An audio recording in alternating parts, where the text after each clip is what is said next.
Partout et sur la douce France. Voilà, voilà que ça recommence. Partout, il s'avance. La leçon n'a pas suffi. Faut dire qu'à la mémoire on a choisi l'oubli. Partout, les discours sont les mêmes. Étranger, tu es la cause de nos problèmes. Moi je croyais que c'était fini. Mais non, ce n'était qu'un répit. Moi je croyais que c'était fini. Mais non, ce n'était qu'un répit. Voilà, ça commence.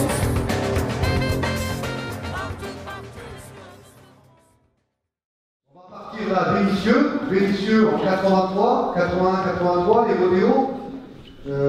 Vénissieux, c'est de là qu'est partie la marche. Il y avait des affrontements entre les jeunes et les policiers, et ils étaient sous pression par rapport à ça. Et donc, là, l'image que vous voyez, c'est l'image du 21 mars 1983. C'est suite à une descente de police, ils sont descendus, ils ont maltraité des mères de famille, ils ont maltraité des gens dans le quartier, et donc il y a les jeunes qui sont sortis pour s'opposer à ça, pour dire que c'est pas normal qu'on nous traite de cette façon-là. Et donc, suite à ça, il y a eu des affrontements, bon, et après, il y a eu une manifestation qui est partie avec les mères de famille, avec les jeunes que vous voyez là et tout ça, jusqu'à la mairie de Vénissieux. La marche, l'arrivée, c'est la PEC, la Fiesta, c'est 100 000 personnes, tout le monde ensemble, un discours sympathique, égalité pour tout le monde, mais en même temps, dans la marche, il y avait des gens qui étaient là pour dénoncer le Front National, le racisme et tout ça, et des gens qui étaient là pour demander l'égalité et dénoncer la vague de crimes qu'il y a eu pendant l'été chaud, qu'on a appelé l'été chaud en 1983. Là aussi, franchement, c'est une performance, à la fois de montrer toutes les différentes étapes de l'histoire des quartiers populaires. Bonjour à toutes et à tous. Merci pour ce travail, cette aventure nécessaire. Je vais reprendre Pierre-Olivier Tréchet qui disait que c'est une performance. Oui, c'est une performance citoyenne, une performance bénévole, une performance avec une dimension politique nécessaire. Aujourd'hui, il est plus que nécessaire de réinterroger notre façon de vivre et de pratiquer la démocratie et de continuer à interroger les pouvoirs publics dans leur capacité véritable à s'engager véritablement dans ce combat qui doit perdurer, le combat pour l'accès à l'égalité des droits.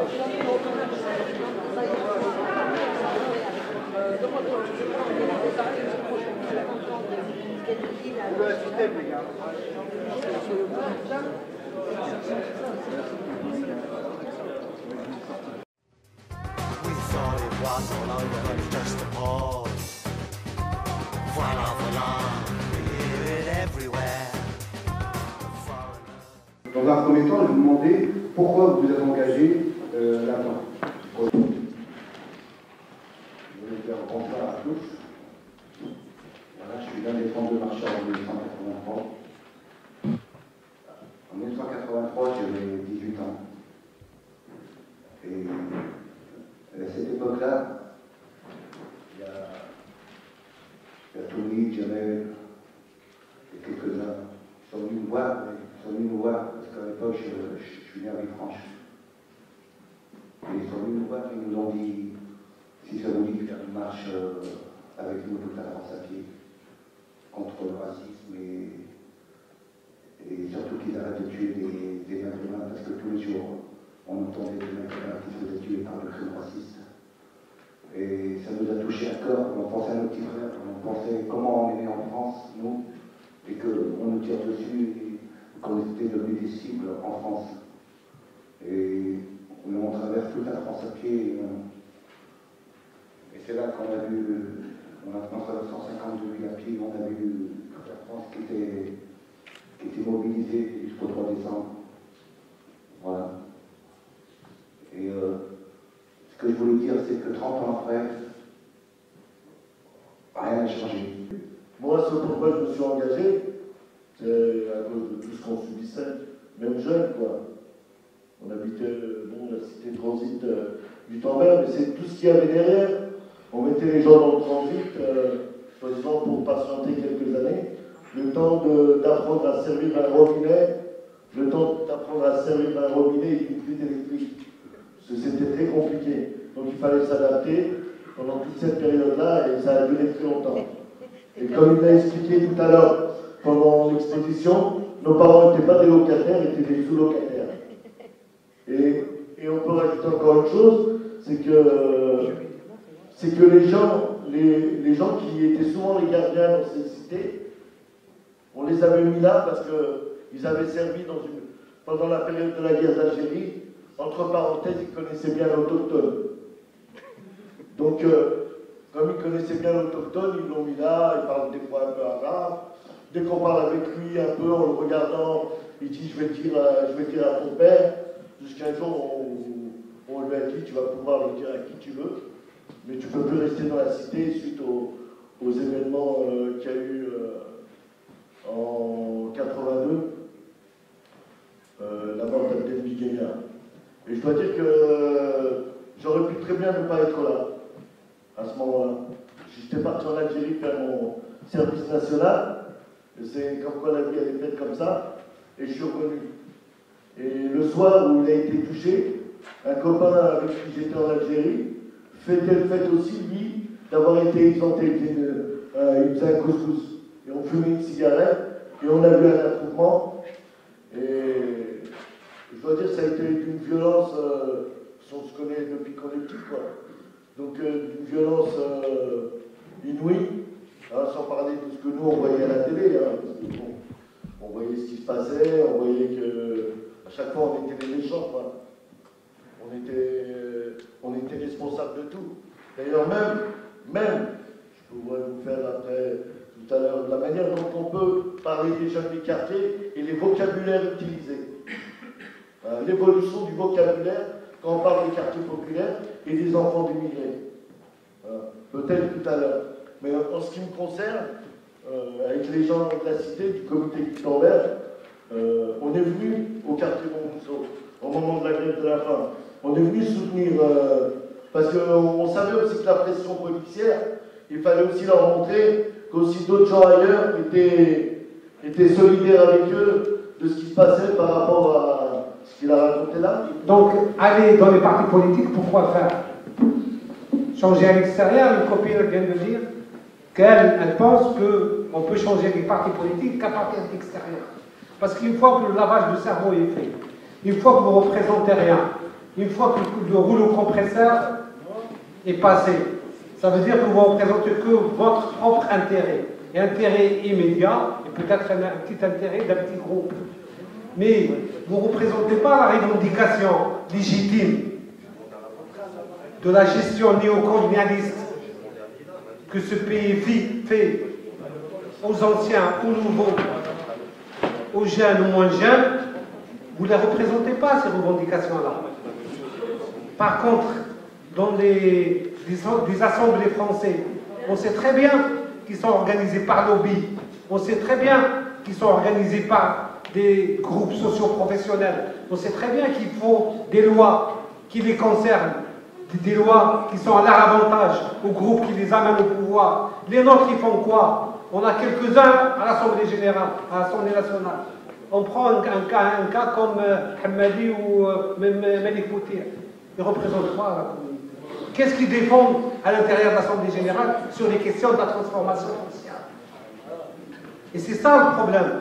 C'est ça le problème. Si effectivement, on a des gens qui rentrent, qui arrivent à créer du contre-pouvoir, qui a des rapports de force à l'extérieur et qui rentre sur des idées de transformation sociale de la société et surtout des gens qui la ressemblent, je ne parle pas en termes ethniques, mais je parle en termes sociaux, à ce moment-là, on va voir plus clair. Mais pour le moment, ce n'est pas le cas, je m'excuse.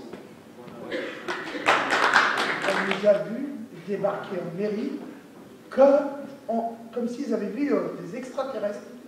On nous a dit pourquoi, qu'est-ce qui ne va pas. J'ai dit bah, on veut faire un truc, voilà, on a été plus que sincères. Ils se sont quasiment, je ne sais pas ce qui s'est passé dans leur tête, mais franchement, voilà. Donc je vous dis, même jusqu'à présent d'ailleurs c'est difficile pour tout le monde, mais le problème, voilà, c'est maintenant il faut vraiment faire le nécessaire, parce que 30 ans après, malheureusement, il y a pas mal de choses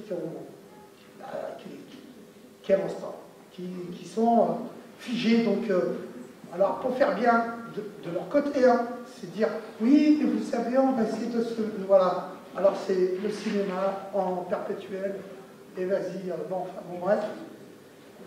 Et il faut s'organiser nous-mêmes. Voilà, en termes clairs, donc quand on passe en termes clairs, il faut y aller, il faut mouiller le maillot. Il ne faut rien leur donner, il ne faut rien leur céder. On n'a plus rien à céder. Déjà, nous, on n'a rien. Alors, c'est pas compliqué. Hein. D'accord? Mais il faut y aller. Et la seule façon pour vraiment faire mal, c'est que les jeunes de la génération qui nous précèdent, même ceux qui sont là à l'heure actuelle à 18 ans, qu'ils aillent s'inscrire sur les listes électorales. Il n'y a que là qu'on va leur faire mal. Parce que ces gens-là, ils ne comprennent pas. Ces gens-là, il faut leur donner des coups. Ils nous en ont donné, il faut en rendre. D'accord? Donc soyez tous conscients que c'est la seule façon pour y parvenir. Il ne faut pas attendre l'autre qui va te faire servir comme ça, il va dire mange. Personne ne le fera. Personne. Je dis bien personne. D'accord? Il faut compter sur vous. Je ne suis pas un anarchiste, je ne suis pas fou, mais en 30 ans de carrière, entre guillemets la carrière, c'est vrai, c'est quasi un job à plein temps. C'est quasi un job à plein temps. Donc, membre du collectif Vivre Ensemble d'Égalité. Je voulais juste reprendre sur le vote. Et là, je vais parler en tant que non seulement membre du collectif, mais aussi en tant que jeune, puisqu'apparemment vous vous adressiez à la jeunesse. Vous disiez il faut aller voter. Mais alors, honnêtement, moi je ne voterai pas. Pour la simple et bonne raison que je ne participerai pas à un système inégalitaire, qui cautionne des inégalités, qui discrimine, et qui honnêtement peut me mettre dans la merde, clairement. Je ne peux pas cautionner ce système-là. Et ensuite, pour continuer sur, juste pour reprendre ce que tu disais, effectivement, il y a des récupérations, et d'ailleurs j'ai appris tout à l'heure sur Facebook qu'il y avait une marche pour l'égalité à Bordeaux organisée par les SOS Racisme. Bravo. Donc, je pense que au bout d'un moment, l'instrumentalisation, ça suffit. Comme tu disais, il faut s'organiser, il faut continuer le combat, il faut prendre la relève, et de manière intelligente et pacifique. Voilà. Je fais partie d'un mouvement politique qu'on a créé en 2010, puisqu'on s'est présenté au régional. Et pour revenir sur les municipales, on a obtenu, en une semaine de campagne, avec des citoyens de bonne volonté, on avait obtenu 11,11%. Et le jour où on a obtenu ces 11,11%, c'est la première fois que les élus m'ont appelé par mon nom de famille, Monsieur Canouté.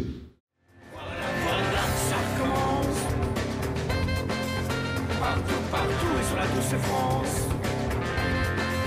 Voilà que ça recommence. Partout, il s'avance. La leçon n'a pas suffi. Il faut dire qu'à la mémoire, on a choisi.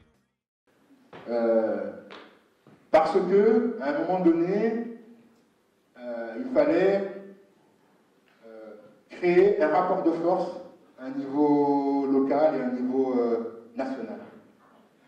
Ça, c'était le premier élément que je voulais dire. Et très rapidement, dire aussi que ça ne suffisait pas et qu'il fallait aller plus loin. Raison pour laquelle, en 1995, on crée le MIB, le MIB, le Mouvement d'immigration et des banlieues, avec des gens qui étaient déjà au comité national contre la double peine et d'autres réseaux nationaux. Pour deux raisons, à la fois la question de l'immigration et la question des quartiers populaires. Le MIB va, pendant des années, se mobiliser autour des questions liées à la gestion coloniale des quartiers populaires. Pourquoi la gestion coloniale des quartiers populaires? Parce que, au fur et à mesure des révoltes, des différentes révoltes dans les quartiers populaires, depuis les années 70, a correspondu une intervention des pouvoirs publics pour pouvoir calmer ces révoltes-là à travers une politique qui s'est appelée la politique de la ville. C'est une politique de la ville que nous-mêmes avons appelée la gestion coloniale des quartiers populaires. Ce terme est sorti en 1995 parce que la volonté de l'État n'était pas de résoudre ces questions-là, mais c'était de faire en sorte que ces questions-là, ces problèmes-là, ne débordent pas des périmètres où ils étaient assignés. Moi, il y a une autre question qui m'intéresse, du coup, j'en ai pas parlé, mais c'est la question de la transmission. Et c'est la question de comment on raconte cette histoire et comment on transmet. Parce que moi, quand je vois, par exemple, même Nordine, c'est-à-dire qu'à l'émission, tout ça, qui interpelle de cette manière à cette époque-là, moi, j'aimerais aujourd'hui que des jeunes puissent le faire, mais qu'ils puissent le faire avec des conditions qui leur permettent de le faire. C'est-à-dire avec une organisation, avec une structure, avec des moyens qui leur garantissent de ne pas se prendre des murs à chaque fois. Parce que la réalité, c'est quand même celle-là, c'est très difficile, c'est très compliqué, et qu'on a en face de nous, malgré tout, c'est un peu ça l'histoire des mouvements qui portent un combat politique, qui ne veut pas être entendu par les autres, c'est qu'on a en face de nous une machine à broyer, quoi. Et une machine dont le principal objectif, c'est de faire disparaître celui qui vient dire quelque chose qui dérange. Bon voilà, c'est comme ça. Une fois qu'on a analysé la situation, on se dit comment on fait. Et la question de comment on fait, nous on en est là en fait. On n'a pas la réponse en fait. J'ai pas trop suivi les événements depuis toutes ces années parce que je me suis un peu retiré.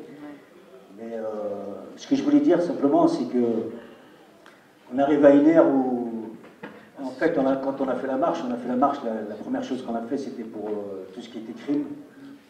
C'est la première des choses. Et les gens, ils ont tendance souvent à s'écarter un petit peu de tout ça en disant que bon, il y a d'autres choses. Moi, j'avais pour principe de dire que si on ne respectait pas en tant qu'humain, ça ne servait à rien d'avoir des papiers ou autre chose. Et donc, par rapport à ça,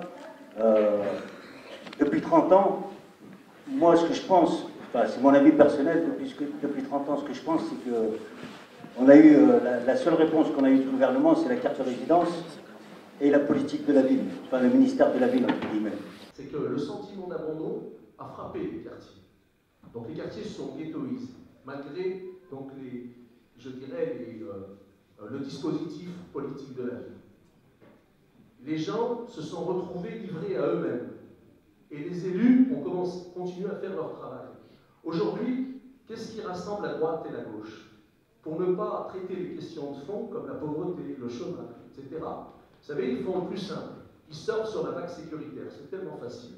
Et puis effectivement, ils arrivent à mobiliser leur électorat, vous savez, l'électorat dur. Vous savez, qu'est-ce qui change? Nous habitons Vénissieux, qu'est-ce qui change entre la droite ou cette orthodoxie communiste qu'il y a là-bas? Je vous dis, c'est du pareil au même, je vais vous le dire. Sauf que les uns sont démasqués et les autres sont masqués. Qui sait ce que c'est que vivre par l'épée? La leçon n'a pas suffi. La leçon n'a pas suffi. L'intitulé de ce débat, on a qualifié, on a parlé de business de la diversité. Et pour en parler ce soir, je compte à la fois sur vous, à la fois sur les intervenants. Donc, Pierre Didier, il a été présenté, il a déjà débattu avec vous, donc voilà, pour ceux de son tour. Il y a Samir Haj, qui est doctorant en sociologie. Ne faut-il pas adhérer dans les partis politiques? Et voilà, ce soir, on a avec nous Fatou Meïté, qui aujourd'hui est élu, pareil, dans 93, dans la ville de Bondy. Elle est élue sous l'étiquette Émergence, mais elle est entrée en politique en adhérant au Parti Socialiste. Elle va nous raconter son parcours. Mais après, j'ai Leïla Bencharif, que vous connaissez bien ici, puisqu'elle est élue vice-présidente du conseil régional Rhône-Alpes. Merci, bonsoir à tous. Je suis très contente de participer et de pouvoir témoigner de mon expérience avec vous aujourd'hui. Mais je suis entrée en politique d'une façon assez originale. Donc à l'époque, j'avais 27 ans, j'étais en stage à l'UNESCO à Paris. Et je me suis mise à regarder une vidéo sur Dailymotion, YouTube, sur les révoltes de 2005, puis 2, puis 3, puis 4, puis 5, j'en ai regardé une dizaine, un peu tout ce qu'il y avait en ligne. Et dans plusieurs vidéos, on citait le nom de ma ville, Bondy. Mais le problème, c'est qu'à Bondy, il y a une majorité de gauche, une union de la gauche, avec le Parti Socialiste, Europe Écologie Les Verts, le Parti Communiste et les radicaux de gauche. Et je vois un peu comment ils fonctionnent et comment ils travaillent. Et bon, pour moi, Europe Écologie Les Verts, c'est des socialistes qui ferment bien le robinet quand ils se brossent les dents. Pas de gaspillage d'eau. J'ai un peu vu que tout ça, c'était un simulacre. Et je ne me reconnaissais pas du tout dans la gauche telle que je la vivais depuis que j'étais entrée en politique. Donc je me suis dit, il y a un vrai problème, je ne trouve pas ma place sur l'échiquier politique tel qu'il est présenté en France. Je ne trouve pas du tout ma place dans les partis. Et par hasard, donc j'ai pensé à partir sans étiquette, mais sans étiquette, c'était pour moi une sorte de traversée du désert. Quand on ne connaît pas du tout la politique, on n'a pas de formation. Enfin, je me suis dit que c'était quand même quelque chose de lourd. J'étais à 2 doigts de me dire on arrête tout parce que c'est pas assez enrichissant. Voilà. J'ai pas l'impression de m'épanouir là-dedans. Et par hasard, à l'époque des élections régionales, je tombe sur une affiche du mouvement Émergence. Donc je me dis, je vais faire ma recherche, je vais voir un peu quel est le programme, quelles sont les valeurs qu'ils défendent, etc. Et j'ai vu que ça collait exactement avec mes attentes, avec mes constats, avec mes aspirations et avec mes valeurs. Donc je me suis rapproché d'eux, j'ai discuté, on a échangé, et finalement j'ai pris la décision de changer mon étiquette politique et de devenir conseiller municipal mouvement Émergence à Bondy.